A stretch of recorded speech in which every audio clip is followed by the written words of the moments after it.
Hello, everyone, and thank you for listening to the award-winning To Hull and Back podcast, proudly sponsored by Kingfisher Fish and Chips in Hull and Old Zoological Bar.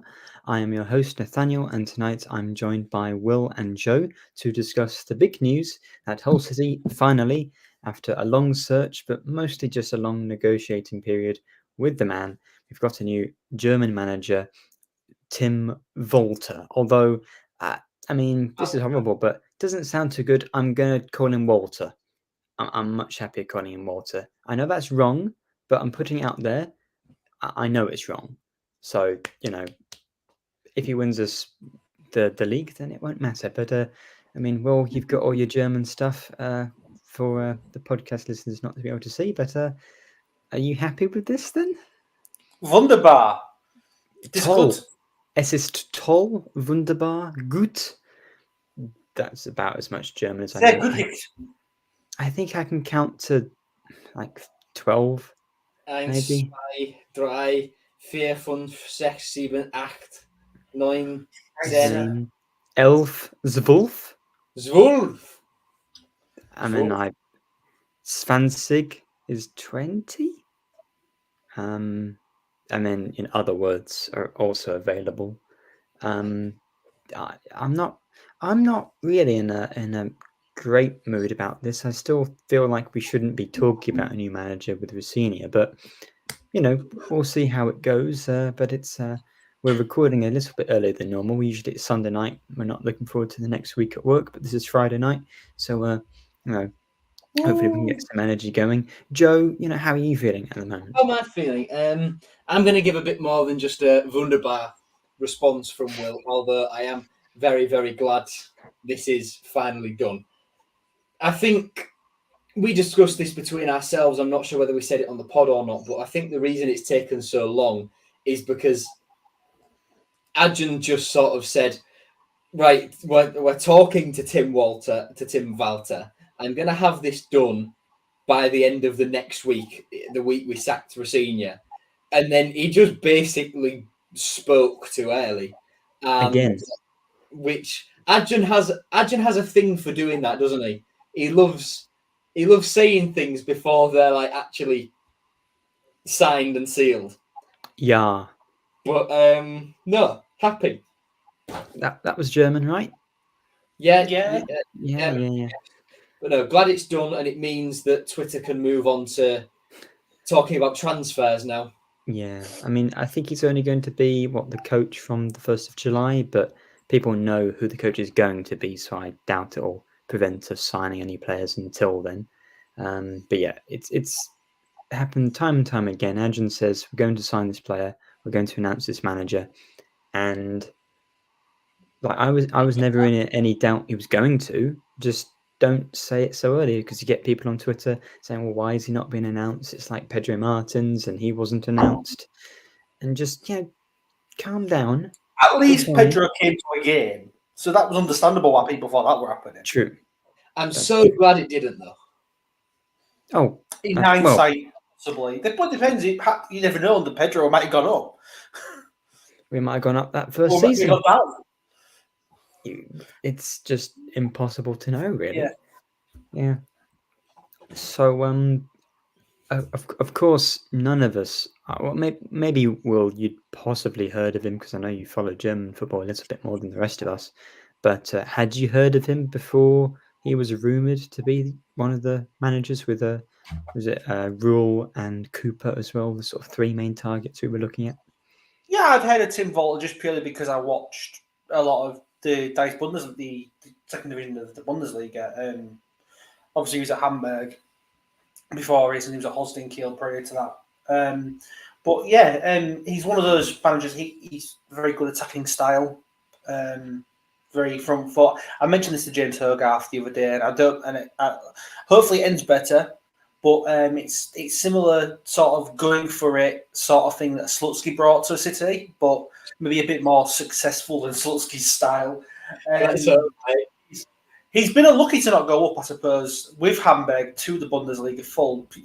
But that's the way that the German promotion system works. We have to play the third placed side, third from bottom side in the Bundesliga. when you finish third, and he's finished third, I think, 3 seasons in a row. And personally, he's a St. Pauli fan. I'm delighted he actually failed. But, yeah, he's a decent manager. I think it's going to be interesting. I like his style of football from what I've seen of Hamburg when I've seen them. And while I am obviously upset that Rossini is gone, I am somewhat positive about what could be coming up, because people are moaning that we don't play attacking enough football. Well, we should get it under Walter. Yeah, I think Ajin said one of the reasons why he's excited to get him in, because I assume there's fewer teams in the German second division than there are in the Championship. Yeah, it's So an fewer 18 matches. team, yeah. And yet they've still scored 70 goals, I think, 2 seasons in a row. And, that's more goals than we scored with 46 games. So, yeah, I think attacking football, that's clearly what Ajin wants. It's what he's been saying he's wanted the whole time. So, very consistent manager. Well, Go on, Joe. The club described him in the statement as an innovative coach with a high-octane, possession-orientated style of play, averaging nearly 2 goals per game.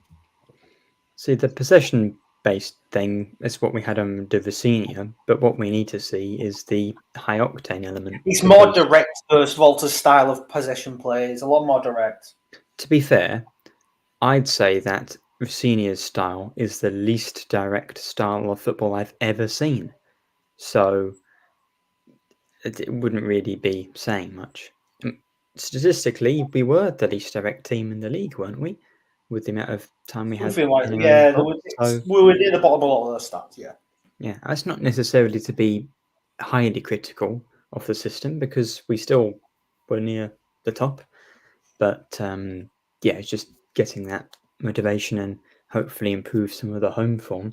Another thing I have seen, I'll just jump in with this quickly, when I've been having discussions with different people. Someone said they were watching some clips of Walter's teams, and he said, well, this individual said to me that the amount of rotations that the back line and maybe one of the midfield do, just until they can find somewhere to get, just like find the space to progress and get out, is unlike anything he's ever seen before.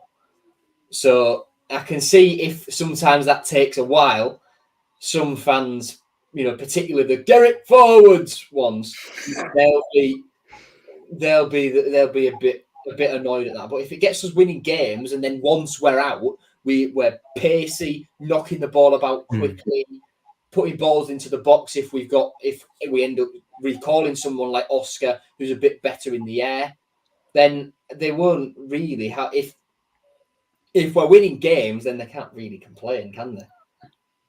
No, I think people who complain about getting it forward just want to see the ball in the net, don't they? Regardless. Forwards! Yeah, I mean, you get some Premier League teams that get a bit annoyed if they've been mid-table however long, staying up but playing boring football. But when you're in the Championship, it doesn't matter, because you just want to get promoted anyway. You possibly can. I can hear you on a delay, Joe. You're shouting downstairs. I think my parents are watching that. Yeah. So 2018, I assume Bayern Munich were in the 3rd division with the youth team, finished 2nd. Holstein Kiel 2019, 3rd division, 2nd division, finished 3rd. 3rd twice in a row with Hamburg after that, and then he was 3rd with Hamburg when he got sacked. He was also 3rd. They finished 4th. They did worse after they got rid of him. Well, that's the thing. So maybe, even though Hamburg, I know Schalke and some other clubs, and that when you get relegated from the main division, it's not as big of a drop financially. It's a lot closer, the 2nd division to the 1st division. To be fair, it's probably the same for every country bar. But in particular in Germany, because of the 50+1 rule, a lot of clubs being fan-owned, and they're all very close to one another on that front. So I think you'd say poor to not get promoted, but equally his teams have always been at the top of, near the top of the divisions, and when you're a manager, that's quite impressive. Last season he only missed out on automatic promotion by a point, and obviously he lost to the relegation promotion playoff. He's not the one scoring the goals or making the tight decisions that decide the season by a few points. So for him to be that consistent, second, third, I mean, another third as well? That's quite impressive, really. And the fact that Hamburg got worse after he's got sacked is quite interesting. So from that perspective, it's pretty good. You could also say, well, in order to sack Rossini, it would have had to been an obvious improvement. And I guess he does have more experience in a similar level of, or style of play and level of, football. I guess the second division of a pretty strong footballing country. I would say the second division in Germany is maybe not equal, but it may be better even because of the teams that are in it. But in the Championship, we're above almost every other second division in Europe. Well, it's the seventh so far ahead of most, every other one. Isn't it like the seventh richest league in the world or something? Something like that. Like, yeah, it's one of the highest attended leagues in Europe because of the teams that are in it. Like, a good chunk of the teams that are in it have won the Bundesliga outright. To be fair, that's just the millions of Sheffield Wednesday fans just get it to the seventh place anyway, don't they? So they always mention it though. So yeah, fair play. They have very good support. Doesn't mean they didn't lose at Wembley when we played them. Yeah, all 6 of us got out of there, didn't we? I'd be interested to know because we've had 3 managers, well, with Andy Dawson, but 3 permanent managers under Adjin, and I think Schotter. Who's the 4th? Well, Grant was there. Grant was there for 2 games.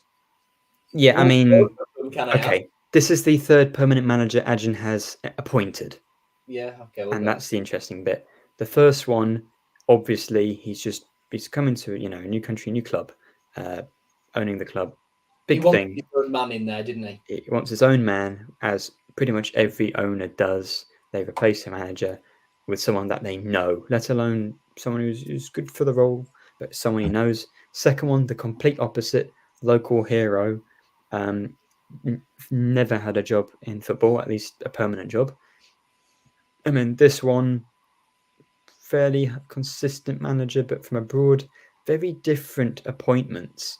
How do we see Adjin and his appointments so far? Because I still can't really tell what there's not like they're all the same. Is he just thinking, oh, well, that didn't work, we'll just try something completely different? Well, Schotter was a mistake because it was his mate, pretty much. He was trying to do a friend of his because his CV was never geared for a championship club, let's be honest. Never. With Schotter's. The fact he got us through that half season safe, in hindsight, was a miracle. He was a bit like Slutsky, to be fair. Really nice bloke, but just didn't really have a clue. Yeah, absolutely. And Schotter needed to go to Hull Fair at some point. He didn't make it long enough. Tim Walter feels like the person who would definitely be on the Kentucky races at Hull Fair for sure. He would be. If I wasn't at uni, I'd be standing outside every day looking for him. Yeah, that'd be good. Because when Adjin came in and we did sign Tufan and Sinek, I thought we're going to be like Wolves. I keep mentioning it, but we're only going to sign Turkish players. And then I was quite impressed that he actually sort of learned from his mistake. Some of those players didn't work out. He goes for Rossini, signs young English players instead. Does this indicate, because of course we've mentioned that the Turkish nationality is the second most populous in Germany, so we might be signing a few more from the second division. Are we going to, rather than only Turkish players, go for more German players, do you think? I mean, I'd rather go for more German players, to be honest. I mean, it's certainly better. Can we rate Hamburg for their players? A lot of people have mentioned Laszlo Benes, Slovak midfielder. Yeah. Played Hamburg attacking midfielder last season. Where is it? Oh, right. 16 goals. Wikipedia haven't updated his stats. That's good. 16 goals from what I remember, maybe 10 assists or something ridiculous.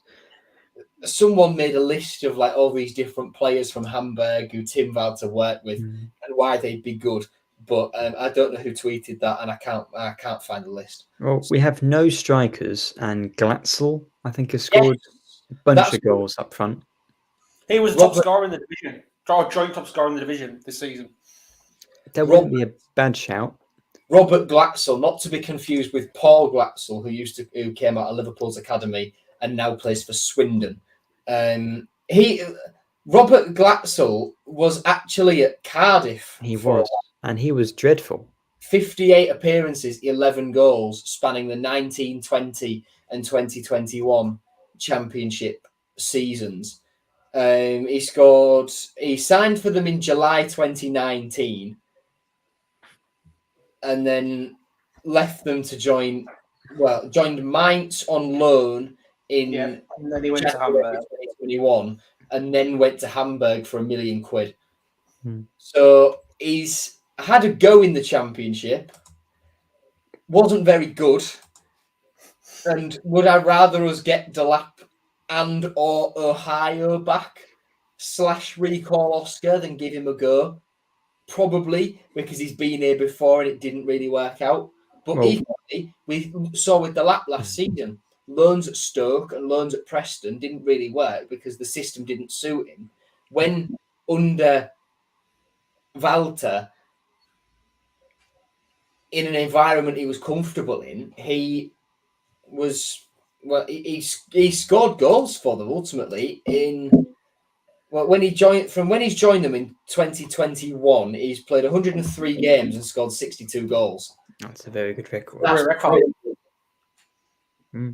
He's been playing on a side that's played to his strengths because they're an attacking, direct, fast-paced side. I think Delap's the top choice. I think, Adjun wants Delap back. Yeah. I mean, a lot of fans do, but Adjun wants him back, which is the most important thing. Yeah. And we could well get Ohio. I think Oscar's, again, for financial fair play reasons, you'd rather recall him than spend some money on Glatzel, because I'm sure Glatzel's probably a few million now after this season's he's had. Let's not forget Glatzel's 30 as well.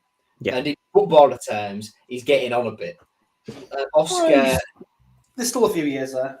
There's still a few years there. Oscar's what, 28? 27 at the minute, 28 in December. So he's got more years in him. And ultimately he's got a contract here already. And if Walter's a fan of him, and he thinks he can get the best out of him, then I'm sure I feel like he will be recalled, because if Delap if we could sign him, I think there'd be another club that also could, with more money, maybe a Sheffield United or a Leeds or someone like that. Want him though, or need him, because they've got Cameron Archer there already who'll score. He'll score. I don't think Sheffield United will do much next season at the minute, but Cameron Archer will score goals in this division. Yeah, that's true. I just forget, because of how bad they were, that they actually might have some good players at this division. I reckon they're going to be it's going to be very difficult for them to turn that losing mentality into a winning mentality, even if it's not the best place financially either. No, I don't see him doing the division than Sheffield United will be, and I am very, very confident saying that even at this stage. Like to think so. Yeah. I don't really have much else to say about his appointment. I say that, but who will Burnley's manager be? If it's Frank Lampard, then I'm not so sure. Well, that's the thing. Frank Lampard's only ever been able to get a team to finish the same place as last year. So are they finishing 19th? Wait, that wouldn't be a very good move. And Rooney's already been taken. Oh yeah, I feel sorry for Plymouth fans there. I saw someone mention, might Leicester go for Rosenior maybe? Because it looks like Brighton are going to go back for Graham Potter or get Steve Cooper now. I don't see... I think it feels it's too early for a Premier League job, surely. I know. See, I thought he'd go to Brighton just because there's that link there. Connection. And at a certain level, Leicester, with their up to 15 points deduction. They're going to get proper slaps on the wrist It's not a when it happens. Premier League job, is it? If you have a 15-point deduction in a newly promoted team, ultimately, you're taking a scuppered. championship job for a year's time, aren't you? Whereas Brighton are just about good enough now that even if they had a manager that maybe isn't ready for it, they'd probably still stay up relatively comfortably. And so maybe you'd have time to grow into that. Of course, you have the whole thing, no one's too good to go down. And Leicester just went down and they'd won a Premier League. But I still would believe that, Leicester's squad on paper without the points deduction is absolutely good enough to be solid mid-table. It's not like the Burnley squad that came up this season. It's still mostly the team that went down from the Premier League, but then 15-point deduction, up to anyway, just makes it infinitely more difficult. And when you look at how much the newly promoted teams were trounced in the Premier League this season, Sheffield United arguably a worse team than that Derby team of the mid-2000s that were, record breakers for how bad they were. Well, the most goals conceded ever, 103. It's just insultingly bad. The fact Luton gave it the best shot of all of them, which I predicted they would, and I actually thought they'd stay up. But without Forest and Everton's points deductions, the gap between those three was just massive. Does that show that the Premier League is just too strong now for teams coming up from the Championship? The gap is getting quite bad. It is.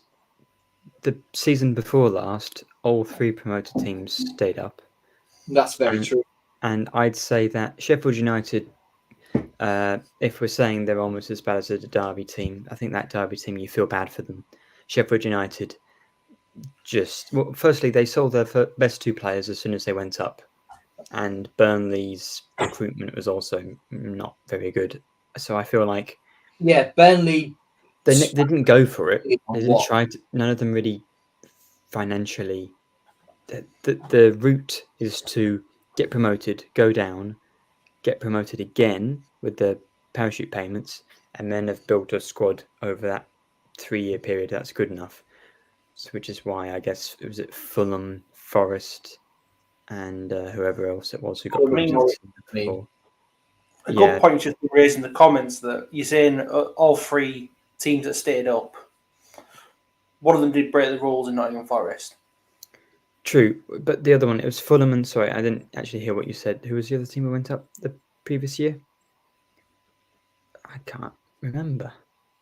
It was Norwich, wasn't it? It wasn't... Well, if you're thinking about Fulham and like teams who yo-yoed a bit, Norwich in recent years, they're the ultimate yo-yo all time, aren't they?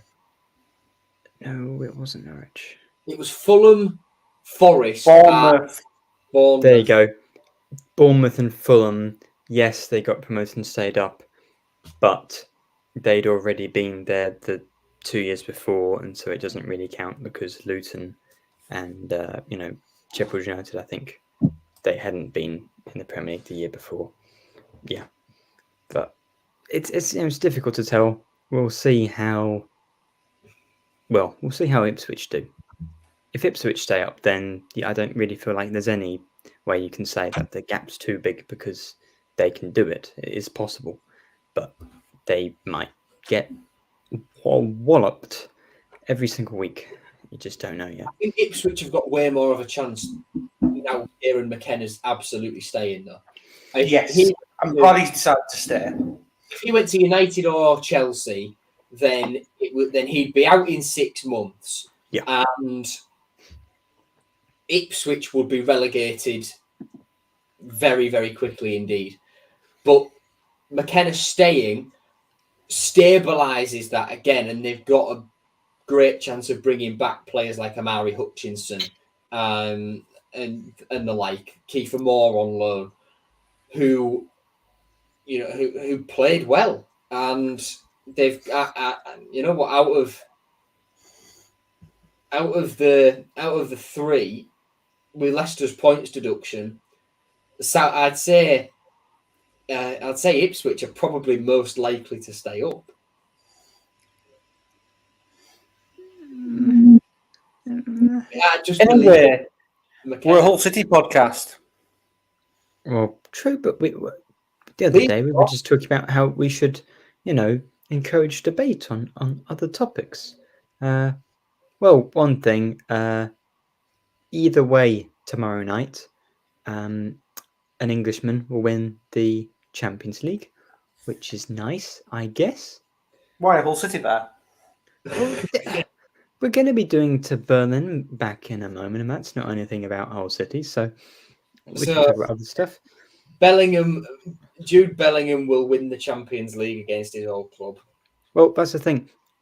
If Bellingham doesn't win with Real Madrid against Dortmund, it doesn't matter because he's at Real Madrid. They win every 4 years by default, so he will win. He's already won a Champions League if he stays at Real Madrid. It's going to happen. It's inevitable. It's just what they do. So, whereas Sancho might not. So I'd much prefer Dortmund to win. However, Joselu winning a Champions League up front for Real Madrid, having flopped at Stoke and Newcastle. It doesn't sit right with me, does it? It's quite good. Very good player. No, I want Now- Marco Reus in his final game for Dortmund, the club he supported in his Absolutely. form, and he's been there almost his entire career, bar starting in Gladbach pretty much. I want them to win the Champions League by far. Anyway, I'm very happy with Tim Walter, and I'm looking forward to the next few games because we need to get back onto something Hull related. Do we? There is Yes. a lot to talk about. There aren't any rumours? Anyone interested, they've got a load of stuff still in the stadium shop on sale before it closes down. There you go. There's something informative. By the way, my bank account has been absolutely fleeced in this end of season sale. I have bought so much stuff. But seriously, anyone, they're selling shorts off for £6. So if you want a couple of pairs of shorts, there's some with pockets in. There's some that are good for just like the gym and training and going running in and stuff like that. So they're £6. T-shirts going for a tenner that would have been worth £50 earlier in the season. Please, this weekend, if you want anything, they've got quite a lot still left. Give Adjo more money. Go down to the stadium shop and get your stuff cheap. Oh. Because there's loads of stuff that isn't on the website as well. That's crucial. Alex, I'm not doing national service. Fuck the Tories. Sorry to get political on the podcast, but I mean, yeah. I'm not the one to swear first. No, you're not. First time. Yeah. Fuck. Yeah. So, I mean, I don't think we're going to do a whole preview for Euro 2024 now. I mean, well, you've got that. It's 14 days left. I imagine we can do one next week. A bit closer to the date. A week before. But When I you get am... Euros, will you do like X amount of days into Euro 2024? No, Or because is we're it- already there then. Or is it into the World Cup? How many, 700 days till the World Cup? No, I'm not going to ask for the World Cup while Euros are on. I'll be enjoying the Euros. No. Yeah. I am going to be fully committed to England. We're going to win it. So anytime I know I've ruined the whole preview thing next week, but it is coming home. It is our year. We are going to win the Euros. 100%. I know. I'm sorry, this is not about Hull City, but Daniels let us all down. Should we talk about the England squad? again, didn't we do that last week? Or did we? It's been announced now. I We can't talked remember. about our We England- predicted Oh, our yeah. squads. And now it's been announced. So, no Henderson. Yay! You're very happy about that. Come on! Yeah. I mean, Stick To that be in fair- your pipe and smoke it, Jordan. the last few England squads he shouldn't have been in. Last tournament, he scored, so you can't really say, that was bad then because they actually knockout game scored an important goal. But yeah, I think it's about time for him to go, and he's not. I think now that he's not been in this one, that's the last time. I don't think he's going to be in another England squad. Whereas Rashford, he has had a poor season. We're Which hoping is right, he's rightly been kicked out of the squad for the time being because he's had a shocker and he should not be anywhere near it. But it's clearly a talented player. I think with the situation at Man United, that might not. He might leave somewhere else. I would expect him to probably be in another one at some point, whereas Henderson and Calvin Phillips probably as well.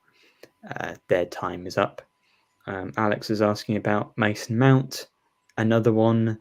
I mean, he's been injured all year. Luke Shaw, Joe, you were talking about him before the episode. That's an interesting one. It surprised me when he was called up because, let's face it, he's not going to be fit for the entire duration of the tournament. But we were discussing that he's just been called up purely because if there's a chance and he recovers quicker than everyone expects, to have Luke Shaw in, who is by far and away our best left-sided fullback, then you've got to take that chance, really, haven't you? But I think just for everyone watching, listening, and let's be honest, for me, because I have forgotten. I've got a lot of exams going on, and that information's taking up all my head at the minute. This is the provisional 33-man squad. Goalkeepers: Dean Henderson, Jordan Pickford, Aaron Ramsdale, James Trafford. Defenders: Jared Branthwaite, Lewis Dunk, Joe Gomez, Matt Gay, Ezri Konsa, Harry Maguire, Jarrell Kwanzaa, Luke Shaw, John Stones, Kieran Trippier, and Kyle Walker. Midfielders: Trent Alexander-Arnold, Jude Bellingham, Conor Gallagher, Curtis Jones, Kobbie Mainoo, Declan Rice, and Adam Wharton. Attackers: Jared Bowen, Eberechi Eze, Phil Foden, Anthony Gordon, Jack Grealish, Harry Kane, James Maddison, Cole Palmer, Bukayo Saka, Ivan Toney, and Ollie Watkins. So I think it's the interesting thing to think, well, how many of those, we know how many of those aren't going, but can we pick out the 7 players we don't think are going to be in the final squad? I think Trafford. I mean, I'm gonna write this down. Let's see if I'm writing mine down because I'll forget. I think Trafford. I need to look at the squad myself. Right. Kwanzaa, I don't think will go. I agree. Kwanzaa. Trafford, Kwanzaa, Shaw. I was saying off air. Yeah, Shaw is injured. I can see Tyrick Mitchell getting called up. I don't think he will now because this is his preliminary squad. I think this is the squad he's going to take. Yeah. Curtis Jones and Adam Wharton won't go. If Adam Wharton was playing for Crystal Palace for the entire season, he'd be in with a chance. I mentioned him when we predicted our things. I was on about him. He just missed out on my personal squad, so I was really nice to see him there. Yeah. Same with Jared Branthwaite. I predicted him to be in the squad, and I'm glad he's there as well. Out of the 2 young Premier League players who's in that position, who are quite young and have only just come onto the scene, he's going to take Mainoo over Wharton, isn't he? They basically fill the same role. It'll be Mainoo. But yeah, the seven I think he'll get dropped are Trafford, Kwanzaa, Shaw. I think he'll drop Dunk, maybe. Yeah, absolutely. Wharton. Maybe Curtis Jones. And maybe Maddison. Yeah, that's what I've gone for. Trafford, Kwanzaa, Shaw, Dunk, Jones, Wharton, and Maddison. Yeah, Can you read out the forwards again, I Joe? initially put Ivan Toney in there just because he's been poor. I think he'll want 3 strikers there just in case. Just for cover, in case Harry Kane goes down, he's going to want someone to deputise Ollie Watkins coming in, isn't he? Yes. Yeah, I wouldn't take Toney, as I've said. But I personally wouldn't have called up Toney. I'd have called up Solanke, but yeah. I get why he's picked Toney. Being picked after Tony's first 4 games in a Brentford shirt after his ban, then he'd absolutely be in there. But for me, since those first 4 games, he's not scored, has he? In like 15 games or something. So it's not. John Solanke deserves season, but yeah. And can we just say quickly, Harry Maguire, Jared Bowen, both ex-Tigers going. Fikayo Tomori, because he plays in Italy, and Gareth Southgate obviously doesn't watch foreign football unless Bellingham, Kane, or who's the other one? In case Bellingham or Kane are involved, then he's obviously not going to go, is he? Oh, he obviously watches Ajax too. Oh, he doesn't. To decide to not take Henderson. Or he did go to some of the games. didn't Well, he? he'll have watched Ajax and seen that they're not particularly fond of Henderson either. Hmm. See, Is Henderson like the most anti-Ajax footballer that's ever existed? well, he's not like That's to Cruyff or ever anyone, play is for he? them. He's not. He's more of a leader than a football player. How many times have I watched England and thought, oh, that was actually a good play from Henderson there? When he scored as he's well. on the pitch. Yeah, that's kind of it, though, isn't it? Yeah. There's nothing else that makes him a headliner for England, is there? He just sort of sits back and he's Mr. Motivator in the team. I'll be honest, my main memory of Henderson in an England shirt was he was the one who missed the penalty in that shootout against Colombia. Yeah. So he was the only one who fucked up in our best penalty triumph. Yeah. Oh, don't disrespect the third place Nations League playoff against Switzerland. Even I don't Pickford think scored. a penalty in that one. Yeah, Pickford did. He scored a belter and then saved the win and then saved the penalty. Or if we'd let Pickford take one at the final, we might have won the Euros. Nathaniel, but it's the Nations League. No one cares. No one cares. It's not even like it's the third place playoff. Not just the Nations League third place playoff.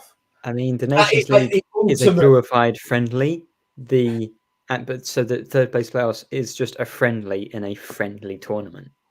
The third place playoff in the UEFA Nations League is the ultimate dilly-gaff game. It might be more tin pot than the Papa John's trophy. No, the Bristol Street Motors trophy now, I'll have you know. Johnson Spain trophy. Checker trade trophy. Because you'd actually like to win that, whereas if England won the Nations League, then we'd be over the moon. Be an open top bus tour through London ending at Buckingham Palace, would there? I reckon give it another 2 decades and there would be, because we'd be that desperate by then. But yeah, it's better than not winning it. Alex, by the way, audio listeners, Alex Lancaster has just commented, if Nathaniel was a tournament, he would be the Nations League. So, relatively inoffensive and mildly, reasonable. And nobody cares about you. Well, true. Yeah. Can I just say, the Nations League, harmless. Very confusing when it came out. Harmless, and that's what's so bad Boring. about it. But I can hear my mum downstairs going, "Oh, it's no World Cup or Euros or Copa America. Easy, or Cup of Nations. It's better. I guess it's better than friendlies. However, that's what it is. It's a friendly. It's a tournament of friendlies with a pointless bit of silver at the end. Stupid though that if you win the group, it's like the group 4, so it's the lowest division of the Nations League. If you win that, playoff place. Yeah. Why? The only thing it's good for, I think, is if you're a really lower team in the FIFA rankings and it gives you an opportunity to possibly qualify for a tournament. But they don't deserve it in any way. That's the only thing it's worth it. But if you can finish bottom of your qualifying group and still qualify. That doesn't make any sense. The fact that you wouldn't want San Marino at a tournament shows how much you hate football, Nathaniel. Yeah, but that's the thing. San Marino wouldn't actually win a Nations League group, though, would they? I'd love Luxembourg or Liechtenstein to rock up at Wembley for the group opener for Euro 2028. Luxembourg isn't too bad a shout because they're actually a lot better than they used to be. They're doing quite well, actually. They are. Andorra playing at Old Trafford. I would love that. That'd be pretty good. Simon's asking, what do you think the starting 11 will be? I think we've got to save some content for next week, haven't we? Or should we do that now and just do a whole preview? Save the content. Save the content. I was going to say, is it for England or City? Because City, we haven't got any players. Yeah, but God knows for City. Yeah, but we have no idea. Some German players, some new players, but we really don't know yet. The lap. Yeah, well, hopefully. Yeah, I assume there's a player in there, but we've Harry not seen Vaughan enough is of like him to George know. Best, remember? Oh yeah, George Best. That's number 10 for City. Yeah. So I guess closing notes on Tim Walter's appointment, Will. Ich kann es kaum erwarten, Teams Fußballstil persönlich zu sehen. I Sure. can't wait to see Tim's football style personally, if you want the translation. Very good. Very good. Joe? What Will said, but in English, because Danke. and ultimately, I think as much as I was gutted that Rosenior got sacked, and someone made that point very clear to me on Twitter when I said, just because I understand Adrian's thinking doesn't mean I agree with it, and his first TalkSport interview was a bit odd, then all of a sudden I got told, oh, you Rosenior fanboy, because it's a picture of me and him in my profile picture, but whatever. As much as I was good, still I'm a bit confused as to why he got rid of Liam Rosenior. I think I'll always be confused at that. Yeah, I think we've got to back Big W now. It's not his fault, is it? You know, we want the team to succeed. He's a manager. We've got to back him, haven't we? Yeah, we've got to back him. We've got to see what Adrian gives him in terms of signings. And let's be honest, one or both of Philogene or Greaves are out of here. I would say Greaves are the two personally, but unless maybe Walter can convince him to stay, who knows? Perhaps he can say Jacob I can play was a ball-playing centre half, attacking midfielder, mate. I'm going to make you the new Franz Beckenbauer. You're going to be my 20-goal a season striker, whilst being named in the team of the season at centre back. Jacob, stay here. Nice.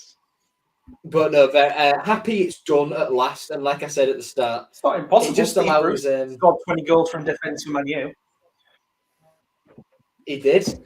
I just want to see some transfer rumours start now, so Twitter can lose their mind. Absolutely.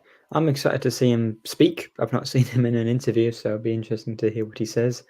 He's great. I mean, Rosenior's, well, Schotter mentioned the Soviet Union twice in the first few minutes of his interview when Rosenior Schotter also got asked by Dan Briggs, how hungry are you to get started? And Schotter said, oh, not very hungry. I've just had breakfast.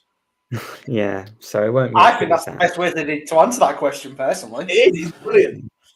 But and then did Schotter mention the Soviet Union? Are you suggesting that Tim will still think he's playing in West Germany? It's because Schotter said about growing up in Georgia when it was in the Soviet Union. I'm like, bit of a downer to open the interview with. Yeah. So we're going to start talking about Russia invading Abkhazia and South Ossetia next. And now it's time to go. Yeah. I just, we know how good Germans are with penalties. So hopefully we'll actually score some next season as well. That'd be nice. Nathaniel, du bist in Witzbold. What? Oh, you've got to. Don't make me play that. 9. It's all right. It's all right. What was it? It's only 8:30 or 2:45. Witzbold. See you soon, isn't it? I have no idea. Du bist in Witzbold. Witzbold. I have no idea what you're on about, Will. Google Translate ain't working for me. Yeah, I don't know. It's probably best left. If you were speaking Spanish, mate, I'd have a bit more of a clue, but you're not. Well, welcome, Tim. I'll still be calling him Tim Walter, but I hope he does really well. And we'll be back next week with the official first episode of To Berlin and Back.